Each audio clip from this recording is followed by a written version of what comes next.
Missouri's not the first state to do this. It'd be hard for us to screw this up and actually end up financing programs that aren't don't save energy. Yes, sir. Say if you have a system already set up in place and it's been there for years and you want to do updating and improvements with the system that's already in place, does P.A.C.E. help with that? In other words, you wish to... We have the solar panels up, we have wind generators up, and we want to expand a little bit. Yeah. I think this concept is anything that improves the energy efficiency of the operating systems in the property qualifies. So you just don't have as much of a cost savings, for improving as you would for just installing that whole thing. In other words, the limiting factor is that the savings calculated must accommodate the repayment over this period of time. Yes, sir. You mentioned that it was difficult for many communities to justify a $5 million bond issue. Is there any problem with setting up a P.A.C.E. with less money without going through that process if they can find a source of that money? No. The City of Columbia is in a position it has money available that could be used for this sort of thing and would not need to, I don't mind helping out Jeff City with their program, but we could be doing it now. If that's not an issue. You could, and Jeff City could too. We have money, but there's no reason to use city dollars in this, because what happens then is if you take, let's say you take $1 million of city money and put it into it, that $1 million is tied up for 20 years. The city won't be able to use it. While as with this, you use no city money, and the repayment, because it's all coming from the people who are using the system, it's a self-supporting system. The reason we're using bonds is because what probably you would do, and what Jeff City's planning on doing, is initially we'll just be getting loans, advances from the banks without bonds. And then when you get enough money into the system and you can get, reach that magic $5 million, $1 million, whatever you're going to do, and get that bond, and then your interest rate goes down. And that makes the system more efficient. But, there's really, I know Jeff City, like I say, we looked at that and we could do it, but there's no logical reason for the city to put its own money into it. Question? I would argue the details of that one with you. I think that there is logical reason for the City of Columbia to do it. It benefits the utilities to do it. No, because that money, whatever that money is, it's out there. Okay, like for Jefferson City, we have millions of dollars in our general fund. Yes, we could put that into this and invest this in that. But instead, we can use that money for something else and still get this. In Columbia, it would not need to be tax dollars to do it, to be done. Well, but you still need to have money coming in, whether it's tax dollars or not. You need to have new money coming into the system all the time. Right. And that's the thing. Bonds are the way to do that.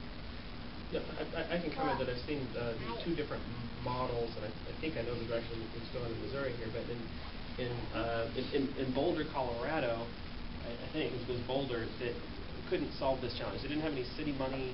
They didn't have the bonds yet, but they wanted to do the program. They were one of the first ones. So they went ahead and signed up, 100 people or 500 people that wanted to do this.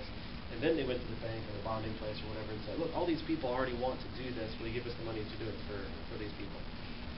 And Berkeley, I think, just got use their own money, or they went ahead and issued the bond. You can either get the money and then do the program, or you can have people sign up for the program and then do it. But I think that the way we're going here is get the financing in place and then offer the program. It's harder to sign people up for a program that doesn't yet exist. So go ahead, if we get enough people signed up, maybe one day we'll do this. But I think there's, I think there's a place for that, right? There's a place for seed money from local municipalities, potentially. I mean, whatever it takes to get the program to work. I don't think it's totally been ironed out here, and I don't think that should be ruled out. But I think the point is, if it's possible to do it with this magical money that wouldn't have been involved in the economy otherwise, and you can use the money in your budget already for whatever you're planning on doing.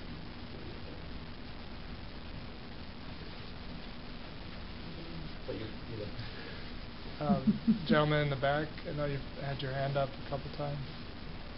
The question I've got, and I think I even know the answer, is what is the deal with Fannie Mae and Freddie Mac on this? Is it they don't like having somebody ahead of them? Yeah. What's your answer? Yeah. My guess is that they don't like having somebody ahead of them on the lead. They don't want another close. They don't. Yeah, they want to be first, and that's their whole deal, and it's why this has just been totally messed up. That's exactly. I don't think that's going to change. That's what I do.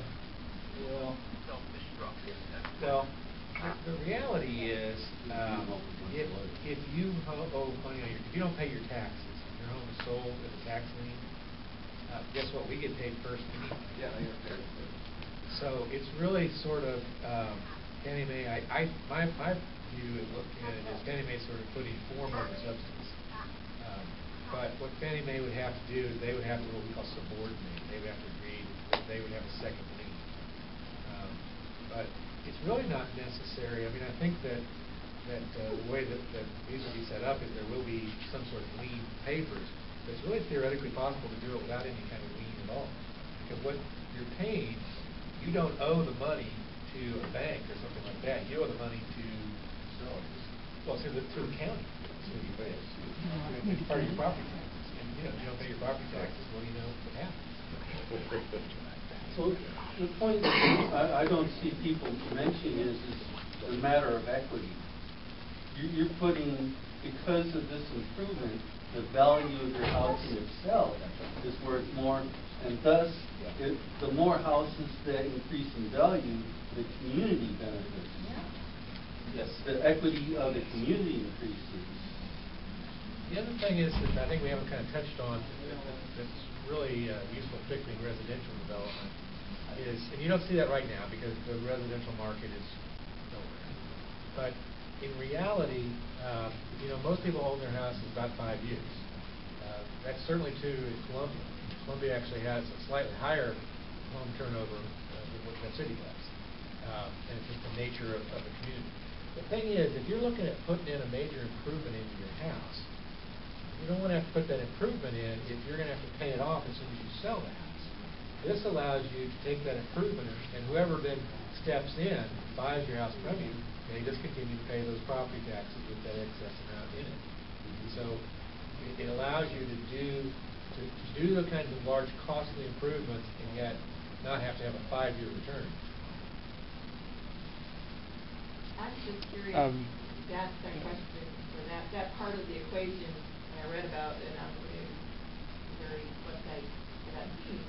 So what do real estate professionals think about that as far as retail? Is it a plus or is it a minus? They're trying to sell a house that has, solar panels, highly efficient, insulation, appliances, yada yada yada. Does that offset the fact that you've got this additional property tax that you're going to have to pay?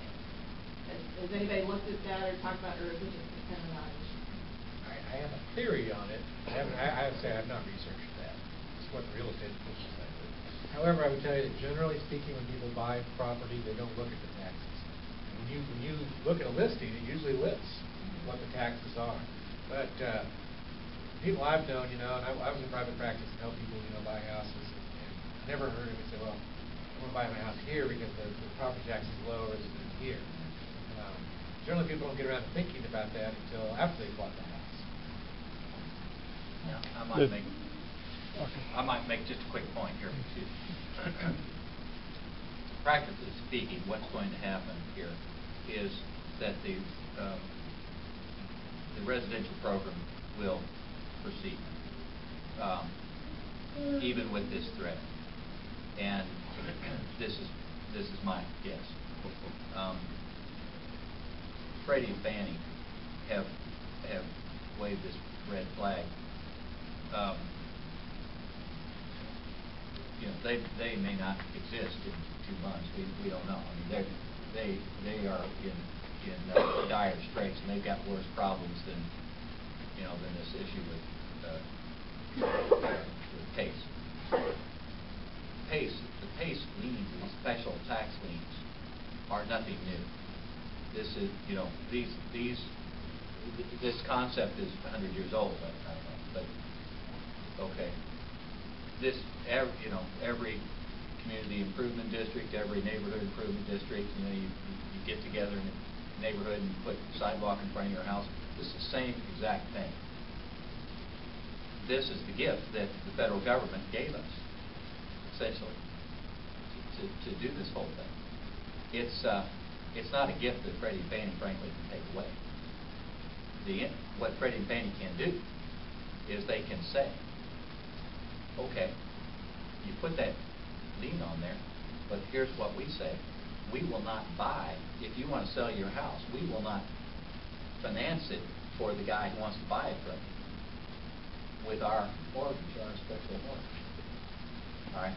So the end result of that, the worst case scenario, right, is that special tax lien would have to be expunged at the end of the day, if indeed we get 3 years down the line and Mrs. Jones needs to sell her house and somebody needs a Freddie Fannie mortgage, even given that they're still alive.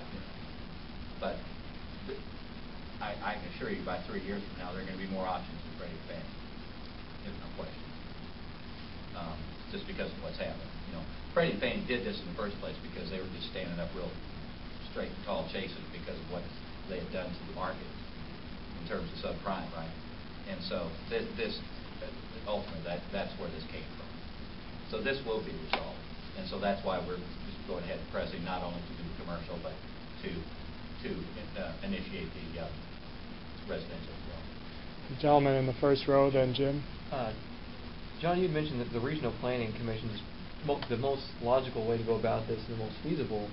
And I guess my question was kind of for you and PJ both. How is it that other states are doing this, that have been doing this? Is that the route that they had to take based on that predicament, or have they taken other options? So some of these funding mechanisms, as PJ said, mentioned one of them in Colorado, for instance. I think Palm Desert was the first actual PACE program to get going. They all had different sources of, the gentleman was talking about having the community being able to fund these. Many of these, the local government actually stepped up and said, okay, here's some seed money. In Colorado, that was a referendum, actually, to allow the county, Boulder County, to provide the bonding for that. Missouri is a little bit different. Well, and a little time has gone by too. There are not many communities in the state of Missouri that have a lot of extra dough lying around, right?